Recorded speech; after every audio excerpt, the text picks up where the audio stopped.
ये नली है मान लो, है ना। अब इसमें यहां पर कूड़ा करकट जमा हो गया,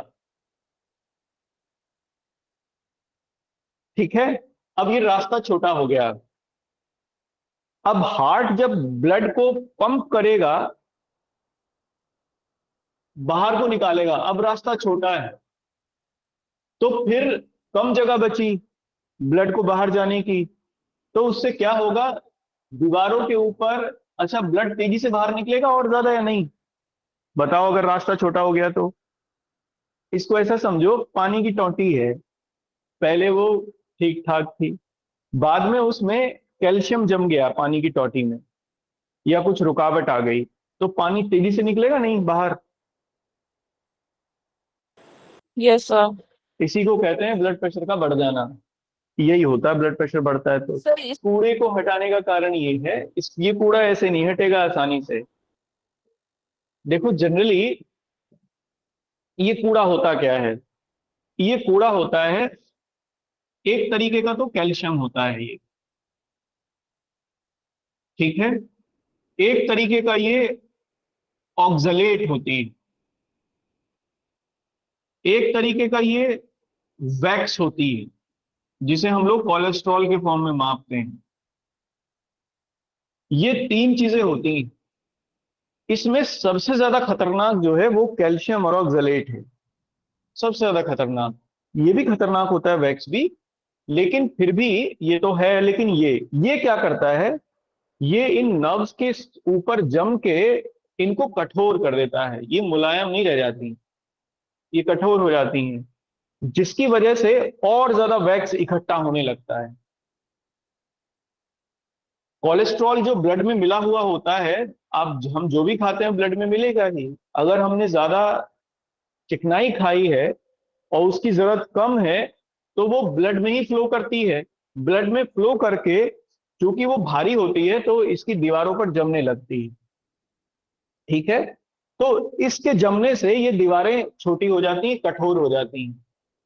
इसी वजह से ब्लड प्रेशर बढ़ेगा भी और ब्लड प्रेशर कम भी होगा, क्योंकि जब हार्ट इसको पंप करेगा तो बढ़ जाएगा, फिर जब इसको खींचेगा वो, तो ब्लड पूरा तरीके से इसमें नहीं आ पाएगा अंदर, धीरे धीरे आएगा। क्यों? क्योंकि रास्ता ही नहीं है। हार्ट को खींचने के लिए उसको जोर लगाना पड़ेगा, इसलिए हार्ट पर लगातार प्रेशर बढ़ता रहता है। क्योंकि जोर लगा के करेगा लेकिन फिर भी ज्यादा नहीं आएगा, इसलिए ये भी नीचे घटता है। दोनों काम है। सबसे बड़ी प्रॉब्लम है इन्हीं चीजों की, इसको कहते हैं वेस्ट ऑफ द ब्लड। एक तो कैल्शियम, ऑक्सलेट, और दूसरा वैक्स का इकट्ठे हो जाना। सबसे ज्यादा कहाँ इकट्ठी होती है ये? एक तो आर्टरीज में इकट्ठी होती है। क्यों? क्योंकि आर्टरीज में ज्यादा ब्लड फ्लो करता है। तो ये जो तीनों बता रहा हूं ना मैं, अरोटा, ये तीनों चौक होने लगती हैं, अरोटा में जमने लगता है ये, क्योंकि इसी में ही साफ ब्लड निकलता है। इन्हीं तीनों को खोलते हैं फिर डॉक्टर। इसमें जहां पे मान लो यहां पे इसमें इकट्ठा हो गया वैक्स, अब रास्ता बंद हो गया, अब ब्लड नहीं जा रहा है ना, बाहर को नहीं निकल रहा, या फिर ये भी जाम होने लगती, वेना कावा भी, इनमें भी रुकेगा। तो डॉक्टर क्या करते हैं, फिर स्टेंटिंग करते हैं, इसमें एक छोटा सा स्टेंट डाल देते हैं, जगह बना देते हैं। क्योंकि जगह केवल वैक्स में ही बनाई जा सकती है, कैल्शियम नहीं हटता आसानी से, ठीक है। इसके लिए सबसे अच्छा काम ये है, ये टफ हो जाना, हार्ड हो जाना, सॉफ्ट ना रह पाना, ये उसी वजह से होता है। अच्छा दूसरी चीज, तो फिर इसमें स्टेंटिंग कर देते हैं, स्टेंट डाल देते हैं, जगह बन जाती है, ब्लड इसमें फ्लो करता है। जब ये रुक जाता है ब्लड आना या ब्लड का जाना, यही हार्ट अटैक होता है। इसी को हम लोग हार्ट अटैक कहते हैं। बिल्कुल स्मोकिंग से भी होता है। स्मोकिंग से क्या होगा, स्मोकिंग से देखो ब्लड में निकोटीन की मात्रा बढ़ती रहती है।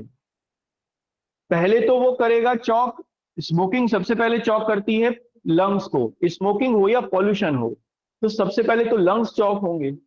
उसके बाद ये जो वेना कावा है, ये चौक होने लगती है, वेना कावा चौक हो जाती हैं, और ये चौक होंगी तो फिर मामला खराब होगा, इससे भी हार्ट को परेशानी होती है।